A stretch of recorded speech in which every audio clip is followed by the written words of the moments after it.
This is a made-up story meant to be fun.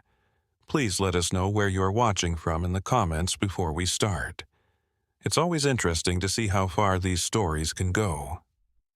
In Garfield County, Montana, winter came early in 1903. By the middle of October, the prairies around the town of Jordan had already had 3 big snowfalls, and the temperature hardly ever got above freezing. It was the kind of winter that kept people inside and made communities turn in on themselves. Survival seems more important than asking too many questions. In this setting, some things could go unnoticed for longer than they should have. Aldous Kern got to Jordan sometime in late September of that year.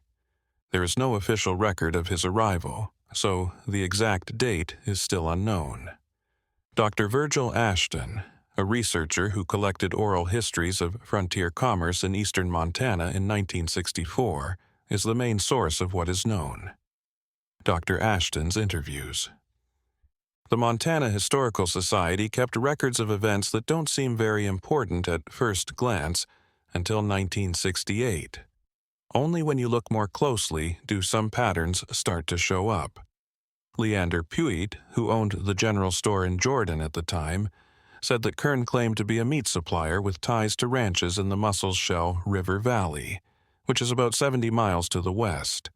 Puigt said that he was about 45 years old, of average height, and had a strange stillness about him, talking. He didn't rush his speech.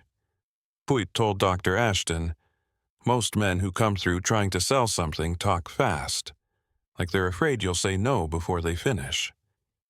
Kern just stood there waiting, like he already knew what you'd say.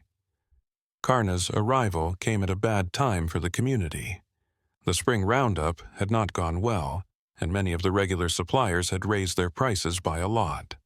When Kern offered good cuts at low prices, store owners all over the county started placing orders when the price was lower than the market value. In just 3 weeks, his meat was on tables all over Jordan, Malta, and the smaller settlements along the Missouri River breaks.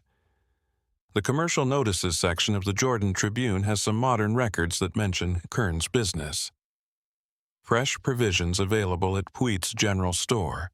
Quality guaranteed. Inquire within, says an ad from October 15, 1903. What is interesting about these? The ads are short and don't say what kind of meat is being sold or where it comes from. The first known worry is in a letter from Cordelia Vance to her sister in Helena, dated November 3, 1903. Dr. Ashton would later say that a part of the letter found among family papers given to the Montana Historical Society in 1967 was important. "It bothered me that Jasper brought home meat last week. The grain of it looked wrong in some way, even though it cooked well. There was a sweetness to it that I couldn't place. When I asked Mr. Puigt where it came from, he got very short with me and said that the supplier was trustworthy. I have since given it to the pigs." Jasper Vance, Cordelia's husband, worked as a ranch hand on the Kettleman Spread, which was one of the biggest businesses in the county. The Garfield County Courthouse has records of employment that show the Kettleman Ranch had about 800 head of cattle that year. It seems like. It was strange that Jasper had to buy meat from town instead of getting it directly from his boss, which was normal.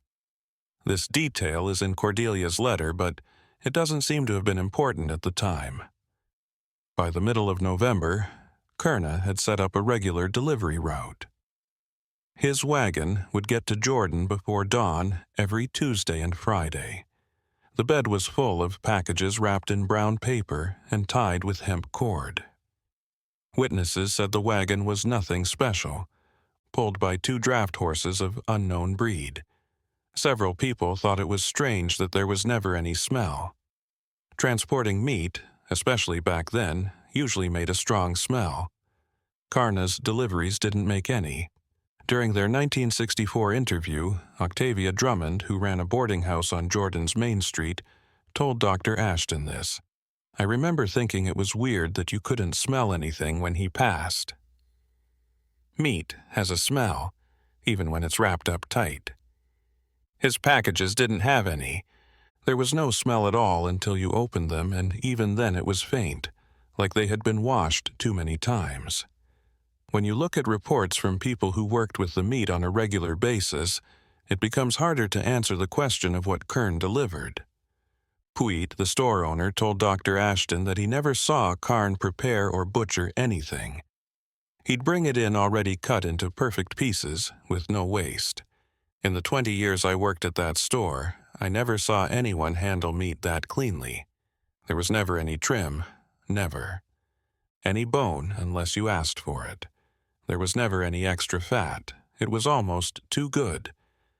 The word almost comes up a lot in stories from this time. Almost too perfect. Almost like something you've seen before. Almost right. These qualifiers point to an underlying discomfort that witnesses had trouble putting into words. On December 7, 1903, a trapper named Cyprian Oakes told the county sheriff that he couldn't find some of his trap lines in the Wolf Creek drainage, which is about 15 miles away, to the northeast of Jordan. The lines had been set in early November, and it should have been easy to move them using the blazes he had made on the ponderosa pines nearby. The sheriff's log says that Oakes said something had disturbed the area a lot, but I couldn't figure out what it was. It looked like the ground had been worked on, but not by any animals I know of. There aren't many sheriff's records from Garfield County during this time. At the time, the sheriff was a man named Vernon. Hack kept only a small amount of paperwork. What is left suggests that he didn't think Oakes's report was worth looking into. The note ends with, "Advised Mr. Oakes that winter conditions often make trapline recovery difficult." That same week, a ranch hand who worked for the Mathers family found a pile of what he thought were animal remains near the Musselshell River. In a letter from Dalton Matz to a business partner, which is now part of the Montana Historical Society's collection of agricultural correspondence. Matz wrote, "Our man Hodgigus found something strange in the south pasture. A big pile of bones and other things, but he couldn't tell what kind of creature they came from. The pieces were wrong in some way. We burned it all to be safe and moved the herd north for the winter." At the time, neither Oakes's report nor the Mathers discovery had anything to do with Kern's business. There was no reason to connect them. Unexplained. Findings were not uncommon in frontier territory, and most received rational explanations or were simply forgotten. Throughout December, Kern continued his deliveries without incident. Orders remained steady. By all accounts, his meat sold well, and no one reported illness or dissatisfaction with the product itself. What began to trouble certain members of the community was not the meat, but rather the growing difficulty in determining exactly what it was. A butcher named Quintus Farrow, who had operated a shop in Malta for 12. For years, he got a lot of orders for Karn's meat through wholesale channels. In a diary entry from December 19, 1903, which his granddaughter later wrote down and sent to Dr. Ashton, Farrow wrote, "Today I looked at 3 packages from the new Supplier. The meat has a good color and is well marbled, but I'm not sure what cut it is. The muscle structure is not like beef, but the grain is. The fat is wrong, so it's not pork. People have suggested venison, but the tissue is too fine." When I asked Karn directly where he got it, he smiled and said he worked with what was available. I didn't like the answer, but I couldn't ask any more questions without being rude. It's important to note that Farrow was not a new trader. His diary has detailed notes on meat quality, butchering techniques, and livestock assessment that show he was very knowledgeable. He couldn't confidently identify Kern's product, though, is therefore significant. On December 28, 1903, a homesteader named Lucretia Marsh filed a missing persons report with Sheriff Hack. Her husband, Abner Marsh, had left their claim northeast of Jordan 6 days earlier to check trap lines and had not returned. The sheriff's notation is brief. "Will investigate when weather permits. Area currently impassable due to snow accumulation. The marsh claim was located in the same general region where Cyprian Oaks had reported disturbed ground 3 weeks earlier. This closeness was not mentioned in any official documents. Abner Marsh, who was 38 years old, was known as a skilled outdoorsman who had survived several Montana winters without incident. His failure to return was especially worrisome because he had left with enough supplies for a week and knew every mile of the land around his claim.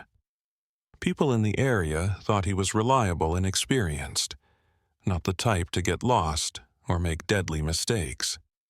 His wife said that his winter clothes, their cabin was missing a rifle and survival gear, which suggests he was well prepared for his trip. However, he simply disappeared, leaving no trace that search parties could find even weeks later when the weather allowed for investigation. Between November 1903 and February 1904, at least 6 people were reported missing in Garfield County and the surrounding area. The list included a traveling salesman named Gerard Finch, who had been making his regular circuit between Malta and Jordan. A ranch hand named Delbert Cole went missing while riding between 2 parts of the Mathers Ranch. Vera Stanton, a widow, left her home to visit family in Jordan but never made it. A prospector known only as Old Dutch worked claims along the Missouri River breaks, and a sheep herder named Rufus Webb and about 40 sheep from his flock went missing. Each disappearance happened in isolation, with enough time and distance between them that patterns were not immediately clear. Obvious, each could be explained separately by the harsh conditions, accidents, or just bad luck. It wasn't until later, when looked at as a whole, that the group of disappearances became statistically unusual for even a harsh Montana winter. By early January 1904, some members of the Jordan community had started to privately worry about Kurna. These worries weren't made public and didn't show up in any formal complaints, but they do show up in letters and diary entries. Examined by Dr. Ashton during his research. Leander Puitt's ledger preserved at the Montana Historical Society shows a subtle but noticeable change in ordering patterns beginning in January. While Karna's deliveries continued, several regular customers ceased purchasing meat from Puitt's store entirely, despite no apparent alternative source being available in the area. When Dr. Ashton interviewed Puitt about this pattern in 1964, the former storekeeper was reluctant to elaborate. Some people just stopped buying meat for. He said they were getting by on beans and preserved foods for a while. I didn't ask why. On January 14, 1904, Sheriff Hack led a small group to look for Abner Marsh. The weather had cleared enough for them to travel into the Wolf Creek drainage.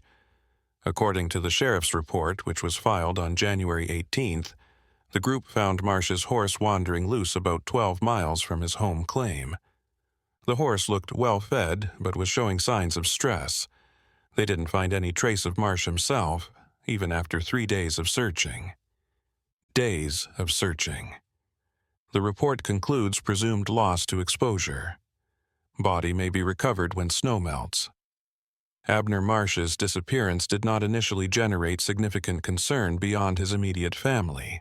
Men vanished in frontier territory with some regularity, victims of weather, accident, or simple misfortune.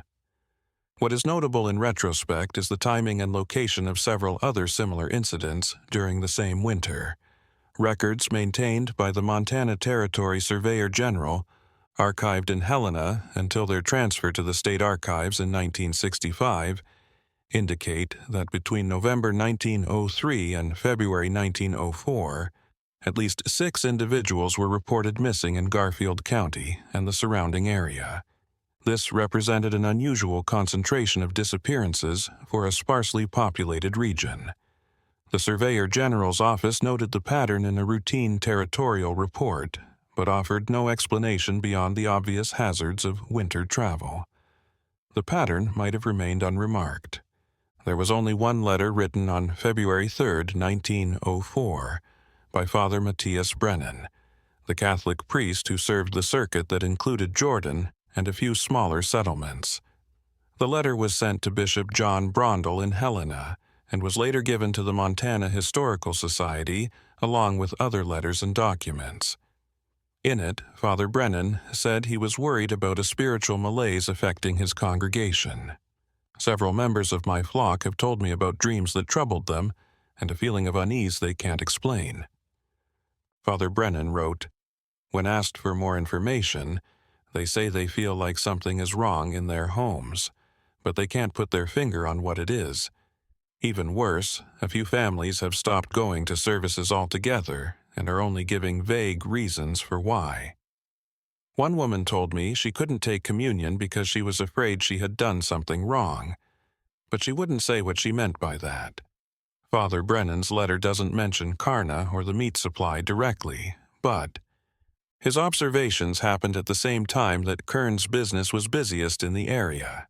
The priest ended his letter by asking for permission to hold a series of special services focused on spiritual cleansing. The bishop apparently agreed, but there is no record of these services in parish records. On February 11, 1904, Quintus Farrow, the Malta butcher, went to Jordan to talk to Leander Pueit. There is no record of their conversation, but Farrow's diary. The entry from that night says, "I met with Pueit today to talk about something we both care about. We have agreed not to do business with Karna anymore. We can't say exactly why, but we both know that we are very wrong. Pueit will tell Karna that he doesn't need his help anymore. I don't think he will take this news well." The next day, Puit's general store burned down. The fire started sometime after midnight and burned down the whole building before help could get there. Pueit and his family got away. The store and everything in it were destroyed, but no one was hurt badly. According to records at the Garfield County Courthouse, the official cause of the fire was unknown, but it could have been a lamp. Karna stopped making his usual deliveries in the days after the fire. Several people said they saw his wagon leave Jordan on the morning of February 13th and head south toward the Missouri River. He was never seen again in the area. It could have ended there with only an unfortunate event and the suppliers leaving, except for what happened in March 1904. A survey crew working in the Wolf Creek drainage found human remains on March 9th, after a week of unusually warm weather that caused the snow to melt quickly all over the area. The remains were spread out over about 30 yards and looked like they had been moved by scavengers. The condition of the remains was the first thing that stood out to the survey crew as strange, their report says. On March 12th, the bones were given to the county sheriff. They showed signs of being processed in a way that was not consistent with animal predation. Sheriff Hack went to the scene and looked around for a short time. His report, which he filed on March 14th, is interesting because it is very clinical. Survey crew found human remains. The skeleton is missing parts. There is proof that long exposure to the elements is possible. Cannot figure out who or what caused the end. The area shows signs of past human activity, but it's not clear what it was for. More. A search of the area around it found several similar remains in different states of preservation. Not sure how many there are. Looks like a place to throw things away. The sheriff's report doesn't say anything about the link between the place where the body was found and the area where Cyprian Oakes had reported disturbed ground the previous December, even though the two places were less than 2 miles apart. It also doesn't mention the disappearance of Abner Marsh, who was last seen in the same general area. The report does include a short note about other things that were found at the site. Found several places where the ground had been disturbed, which means it had been dug up recently. They also found a few things that might be useful as evidence, like rope, tools that could be used for butchering or processing, and wrapped packages buried in shallow pits. The packages had prepared meat portions of unknown origin.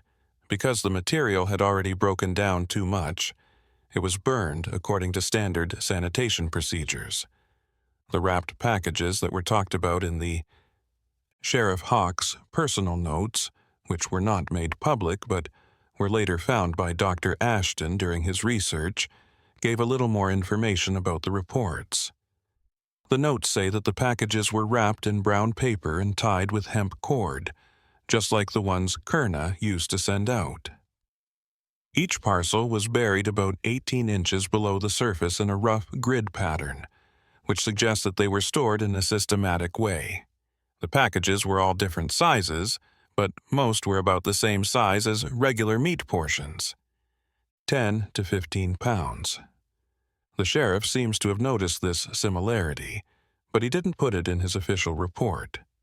He wrote in his private notes that the way the meat was packaged and the materials used were similar to how commercial meat suppliers in the area do things. It's not clear why he left out this possibly important piece of information from his official documents. Some historians think he wanted to avoid getting local businesses in trouble without solid proof. Some people have said that politics may have played a role in his decision because of how these accusations could affect the community's economy and reputation. Sheriff Hawk and a deputy went to a number of places in Garfield County on March 18, 1904, to talk to people about the remains found at Wolf Creek. Leander Puitt was one of the people who were interviewed. He had been staying with family after his store was destroyed. A summary note in the sheriff's file says that Puitt gave details about the activities of a meat supplier named Aldous Kern, who had been doing business in the area from about October 1903 to February 1904. Mr. Puitt was worried about where Mr. Karna's products came from, but he couldn't prove that he had done anything wrong. He said that Karna left the area after the fire at his business and hasn't been seen since. The sheriff's investigation did not find any clear answers. In a report sent to the county, on April 2, 1904, Hawk told the commissioners what he had found. The investigation into the discovery of human remains in the Wolf Creek drainage has not been able to find a clear link between the remains and any one person or event. There are some strange things going on, like the fact that a number of people went missing during the winter and a traveling merchant was involved. But there isn't enough proof to bring formal charges. The issue is still open until more information comes in. Data. There was never any more information. They never found Aldous Karna. The bodies found at Wolf Creek were never positively identified, but people in the area thought they might be the bodies of some of the people who went missing during the winter. They never found Abner Marsh's body. The other people who went missing were also never found. After these events, the people of Jordan slowly went back to their normal ways of living over the course of the next few months. Puitt rebuilt his store in the same place, location, but he never bought meat from independent suppliers again. Instead, he ordered directly from well-known wholesalers in Billings. Quintus Farrow ran his butcher shop in Malta without any problems. It seems that Father Brennan's spiritual problems went away because he didn't mention any more strange confessionals or missing parishioners in his letters to the bishop. The issue could have stayed a local mystery known only to those directly involved if it weren't for Dr. Virgil, Ashton's research project from 60 years ago. Dr. Ashton, a historian who studies trade on the frontier, was interviewing people all over eastern Montana for a big study of trade patterns in the territory. It was during these interviews that he started to hear people talk about what happened in 1903 and 1904. Dr. Ashton's research notes, which were stored at the Montana Historical Society after he died in 1968, show that he was slowly becoming aware of a troubling pattern. At first, he only asked questions about standard, commercial history, but as he talked to more older people who had lived through the territorial period, some stories kept coming up. Several accounts mentioned the meat supplier or that winter, always with a reluctance to talk about details. In a letter to a co-worker dated August 1964, Dr. Ashton wrote, I have found something surprising in my research. Many sources talk about a business in Garfield County around 1903 that seems to have been linked to strange disappearances and the finding of human remains. The official records are few and don't tell the whole story, but the oral testimony is very consistent in saying that something was very wrong. What bothers me most is that many of these sources are hesitant to speak openly, even 60 years later, as if there is still some community shame or fear connected to the events. Dr. Ashton spent the next 3 years trying to put together a complete account of what happened. He tracked. He talked to the descendants of important people, looked at county records, looked at reports from the area, and collected dozens of interviews. His notes show that he was a methodical researcher who was becoming more and more disturbed by what he was finding. In his personal journal, Dr. Ashton wrote down things that didn't make it into his formal research. One entry from November 1965 says, "Met today with the granddaughter of Leander Puit." She didn't want to talk about her grandfather's connection to Kurna, but she did share a disturbing detail. Puit seems to have kept a separate record of his worries about the meat supplier that was not part of his business records. Puit himself destroyed this record in 1904, not long after the discovery of Wolf Creek. Puit's granddaughter says that he told his family that some knowledge was better not kept. What could have been in that record that made him so upset? Another journal entry from January 1966 talked to Octavia Drummond's nephew, who got her boarding house after she died. Property. He showed me where the seller stored food during the time of the territory. There are scratches on one part of the cellar wall that look like a tally or count of some kind. The nephew said that after 1904, his aunt never used that part of the cellar again and even walled it off in 1911. He said she told him she couldn't stand to look at what had been kept there when I asked why. I'm starting to get that whatever happened in Jordan that winter had an impact on the community in different ways. That lasted long after the events of the day were over. Dr. Ashton's most important find came in March 1967, when he got to look at sealed county records that had been moved from the old courthouse to new buildings in a nearby county. One of these records was an addendum to Sheriff Hawk's Wolf Creek investigation that was filed in July 1904, but never made public. The addendum talks about more remains that were found during road work in the summer, about 8 miles from the original Wolf Creek site. The document says that workers found a lot of evidence of past digging and disposal work while grading a new wagon road through a remote area. The remains were said to be many and in different states of preservation, which suggests that the area was used for disposal for a long time.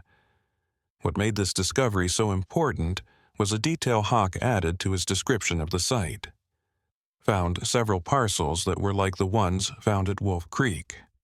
Also found a few tools that are used in butchering, such as knives, hooks, and processing machines. Most importantly, they found a ledger or record book buried in oiled cloth. The book has columns of notes that look like dates, amounts, and maybe even money amounts. It's hard to tell exactly what happened because of the damage, but some of the entries match up with rough dates of known disappearances in the area. The addendum did not include the ledger, and it has never been found. Sheriff Hawk's notes say he sent it to the territorial authorities in Helena, but there is no record of it being received in the territorial archives. Dr. Ashton was unable to find the document he was looking for. Dr. Ashton put together what he had learned in a draft chapter of his unfinished book about Jordan's business history. The evidence at hand indicates that Aldous Kern ran a systematic business in Garfield County during the winter of 1903 to 1904 that took advantage of the seclusion, of settlement on the frontier, and how easy it is for people to get hurt when they travel alone in bad weather. Even though direct proof is hard to find, the circumstantial evidence is strong. Several people went missing in a short amount of time. People found bones in places that matched up with places where Karna was known to go. The remains showed signs of being processed in a systematic way. Experienced butchers couldn't tell for sure what kind of meat Karna was selling, and Kearns leaving the fire at Puit's store happened right after the local merchants decided to stop doing business with him. Dr. Ashton went on, "What may be most disturbing is not what Karna did, but the community's response to growing suspicions." Multiple sources suggest that concerns about Kearns' products emerged relatively early in his time in Jordan. Yet, he continued to operate for months. This suggests a collective reluctance to confront what people feared might be true. In a harsh winter with limited food sources and high prices, people appear to have made a choice to not look too closely at what they were being offered. The shame associated with this choice may explain the decades-long silence about these events. Dr. Ashton's research methodology involved cross-referencing multiple independent sources to establish timelines and verify facts. He examined territorial records, county documents, church registers, personal correspondence, newspaper archives, and people may have been afraid that what they were being offered was true. In a harsh winter with few food sources and high prices, it seems that people chose not to look too closely at what they were being offered. This choice may have caused them to stay silent about these events for decades. Dr. Ashton's research method involved cross-referencing many independent sources to create timelines and check facts. He looked at territorial records, county documents, church registers, personal letters, newspaper archives, and conducted extensive oral history interviews. His notes show that he was becoming more and more sure of a disturbing truth, but he was having trouble with the moral issues of making his findings public without solid proof. In one journal entry from December 1967, he wrote, "I find myself in an uncomfortable position. The evidence strongly suggests a conclusion that is nearly too awful to express, but I can't be sure that what I believe is true. Happened. As a historian, I know how to use incomplete evidence to come to reasonable conclusions about what I do have. But this case needs more than just reasonable conclusions. It requires assurance that I cannot furnish. Can I still accuse a man of crimes I can't prove? Is it okay for me to bring up a community's long-buried shame in public? These questions are not just for school. They address essential matters of historical accountability and the goal of historical research." The manuscript was never finished. Dr. Virgil Ashton passed away in April 1968 at his home in Missoula. The official cause of death was a heart attack. According to his will, the Montana Historical Society received his research materials, but it looks like a lot of his work on the Jordan case is missing. The Historical Society's 1969 list of his papers includes materials related to Dr. Ashton's research on the history of business in Garfield County. The years 1964 and 1967 don't seem to be complete. The collection does not have the expected documents, such as interview transcripts, letters, and drafts of chapters 7 to 12 of the manuscript. There is no known reason for these omissions. A memorial for Dr. Ashton was written by his colleague, Professor Emil Crow of the University of Montana, and published in the Montana Historical Review in 1968. Dr. Ashton's last research project seemed to bother him in ways that went beyond what a normal student would worry about. In our last talk, about 2 weeks before he died, he said he was sorry for following certain lines of inquiry and that some historical events might be better off not being looked into. This was not like a man who built his career on the idea that history should be faced honestly, no matter how uncomfortable it might be.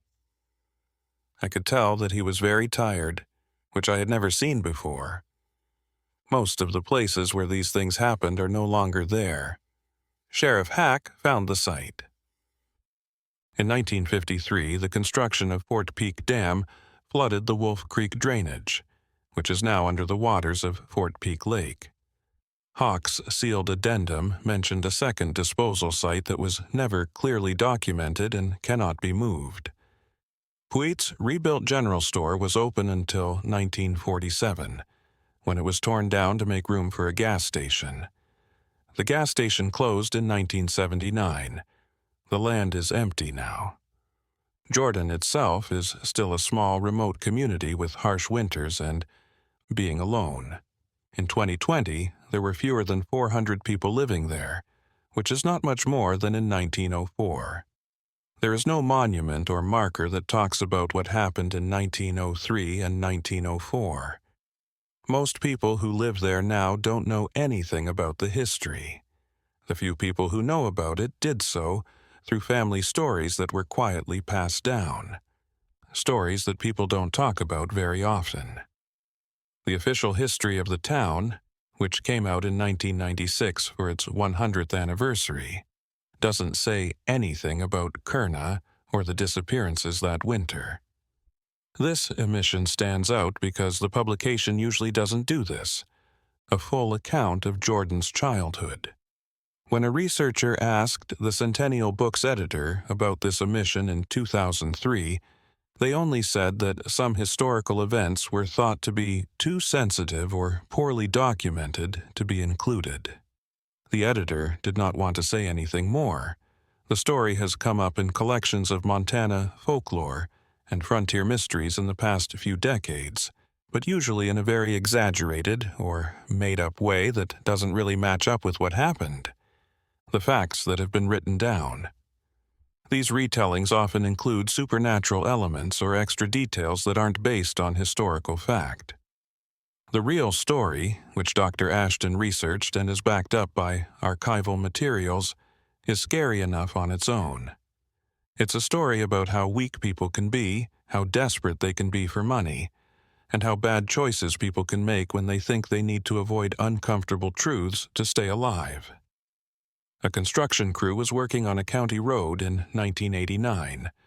A road project about 15 miles northeast of Jordan found what looked like the remains of an old campsite or work area. There were rusty tools, pieces of pottery, and a few bones that were first thought to be animal remains in the debris. The county coroner did a quick check and found that some of the bones were human, but they couldn't tell how old they were.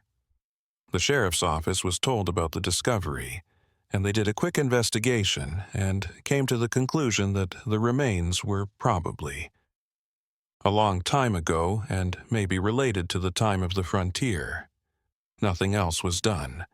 The Montana Historical Society has a research file on the disappearances in Garfield County in 1903 and 1904, but it isn't very well organized and isn't often used. There are Sheriff Hawk reports, some letters from Dr. Ashton's research, and a few newspaper clippings from the Jordan Tribune in the file. An archivist, whose name is not known, wrote on a note attached to the file, "Case appears to be an example of suspected criminal activity during the territorial period that was never fully resolved. There isn't enough evidence and time has passed for a full historical analysis. What remains are questions that can't be fully answered." How many people really went missing that winter? The official count of 6 may not be complete because not all disappearances in frontier territory were formally reported, especially if the missing person didn't have family to file reports. What was the true extent of? What did Karna do? Did he start doing things before he got to Jordan? And did he keep doing them after he left? How much did the community know or think they knew, and when did they know it? The evidence suggests that some level of awareness developed early on, but the exact level of that awareness is still unclear. Why did the investigation end so quickly? Sheriff Hawk's lack of effort could be due to incompetence or political reasons, but the fact that the case was closed so quickly suggests something more planned. What happened to the missing ledger that Sheriff Hack reportedly sent to the territorial authorities? Its disappearance is too convenient to be a coincidence, but no evidence has ever come to light that it was destroyed on purpose. And what happened to eldest Kern himself? Speculation about Kern's fate has never led to any results. No records of his existence have been found since then. He didn't show up in other Montana communities, at least not under that name. Census records from later years don't have any matches. Entries. Death certificates filed in Montana Territory during the years following 1904 include no one matching his description. Military records, prison records, asylum records, all were checked by Dr. Ashton without result. He appears to have simply ceased to exist after leaving Jordan in February 1904. This complete absence of records is itself unusual. Even in the frontier period, most people left some documentary trace, however, minimal. Karna's absolute absence from subsequent records suggests either a deliberate effort to disappear or the adoption of a new identity. If the latter, he was successful enough that no connection to his former identity has ever been established. The question of motive also remains open. If Karna did what the evidence suggests, why? Financial gain seems the obvious answer, but the profit margins on meat sales, even at his below-market prices, would hardly seem worth the enormous risk. Was there something else? Some pathology that went beyond economic considerations? Dr. Ashton in his notes speculated about this question, but reached no satisfying conclusion. The financial motive seems insufficient to explain the scale of what appears to have occurred, he wrote. If my interpretation is correct, Karna was not merely a criminal opportunist, but something far more disturbing.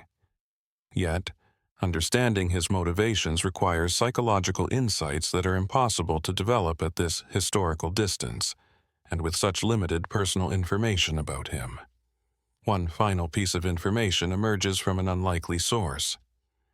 In 1997, Sarah Kellerman gave the Montana Historical Society a box of family papers. One of these papers was a letter from her grandfather, Thaddeus Kellerman, who was a deputy sheriff in Phillips County in the 1920s.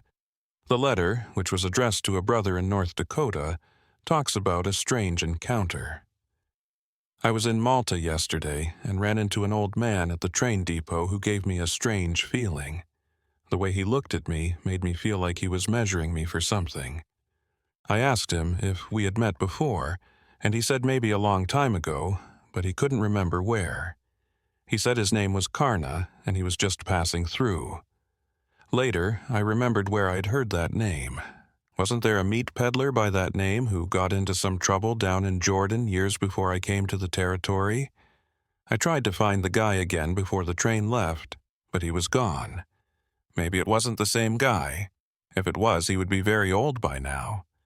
Still, the feeling stays with me. If Kellerman's encounter was indeed with the same Aldous Karna who operated in Jordan in 1903-1904, it would place him in Montana 22 years after his disappearance from Garfield County. The implication is unsettling, suggesting that Kern may have continued his activities elsewhere, perhaps under different names, perhaps with more caution. But this is speculation built on a single, ambiguous reference in a private letter, but it proves nothing. What can be established with reasonable? It is certain that something strange happened in Garfield County during the winter of 1931 to 1934. Several people went missing under circumstances that were never fully explained. Human remains were found in places that suggested systematic disposal. A meat supplier worked in the area during the exact time of these disappearances and sold products that experienced butchers couldn't identify. When asked about it, the supplier left without warning, and the community that bought and ate his products kept quiet about the issue for decades afterward. The silence itself is perhaps the most telling thing about frontier communities, where everyone knew each other's business and gossip spread quickly. It's strange that there wasn't any public discussion about these events for so long. It seems like everyone agreed not to talk about them, a collective decision that certain knowledge was too upsetting to put into words. Father Brennan's mention of parishioners feeling they had, in this context, participated in something wrong, takes on a deeper meaning. The spiritual malaise he talked about may have been a sign of guilt, a shared understanding of what happened without the need for explicit acknowledgement. Communities can know things without saying them out loud, and that knowledge can last for generations. The descendants of those who lived through that winter in Jordan don't have any personal memories of what happened, but some seem to have an inherited sense of guilt. When Dr. Ashton did his interviews in the 1960s, some older people didn't want to talk about that time, even though they were kids or were born after it happened. This shows that families pass down not only stories but also a rule against talking about what happened. Historical memory is selective. Communities choose what they keep and what they let fade. The events in Jordan have been allowed to fade, remaining only in scattered archival documents, incomplete research files, and the occasional vague reference in local histories. There is no monument, no commemorative marker, no official acknowledgement that anything unusual happened during that winter. The silence that began in 1904 has mostly stayed the same. But the question remains in a time of hardship and isolation when a community had to make tough choices about survival. What lines might have been crossed? And how does a community live with that knowledge once it has been crossed? The people of Jordan in 1903-1904 found their answer in silence. Whether that silence represented wisdom or cowardice, protection or complicity remains a matter of interpretation. The final word may belong to Dr. Virgil Ashton, who wrote in one of his last journal entries dated February 1968. I began this research believing that historical truth was always worth pursuing, that understanding the past, no matter how troubling, served an important purpose. I am no longer certain of that principle. Some truths do not enlighten, they only burden. The people of Jordan chose not to talk about what happened that winter, and they may have been smarter than I first thought. There are kinds of knowledge that hurt the spirit and memories that hurt the mind. I now understand why some stories are purposely forgotten, and why some doors should stay closed once they are closed. I will not finish this manuscript. Some historical events should be allowed to rest in the silence that time provides. 2 months after writing those words, Dr. Ashton was dead. His unfinished manuscript is still unfinished. The story of Aldous Kern and the winter of 1931 to 1934 in Jordan, Montana, is mostly untold, preserved only in fragments, suggestions, and the uneasy spaces between documented facts. In the end, we are left with uncertainty. Did Aldous Kern systematically prey on isolated travelers during that harsh winter, processing their remains and selling the results to an unsuspecting community? Or is this merely a pattern imposed retrospectively on unrelated events by researchers looking for meaning in coincidence? The evidence suggests the former, but does not prove it conclusively. Perhaps that ambiguity is appropriate. Perhaps some questions are designed to remain unanswered. Some mysteries are meant to persist, and some truths are better left in the silence of archives and the fading memories of those who chose not to speak. What we can say with certainty is this. During the winter of 1903-1904, in a remote corner of Montana Territory, something occurred that the community was so upset that they chose to stay quiet instead of speaking out. That silence has lasted for more than a century. It's impossible to tell from this distance whether it was a successful attempt to forget or a carefully planned attempt to hide. Both options are equally disturbing. The remote prairie where these events happened continues its timeless cycles, indifferent to human concerns. Snow still falls early in that country. Winters are still harsh. People still. People sometimes disappear in that vast landscape because of the weather, accidents, or just bad luck. And in Jordan, when old people get together and talk about the past, there are still some winters that aren't talked about, some names that aren't mentioned, and some questions that aren't answered. Some stories don't have endings. They just stop, leaving behind echoes and uncomfortable silences. The story of Aldous Kern is one of those. It stops in February 1904 with a meet, Supplier's leaving a small town in Montana, and it stays stuck in the blurry area between documented history and collective memory, between what can be proven and what is known without proof.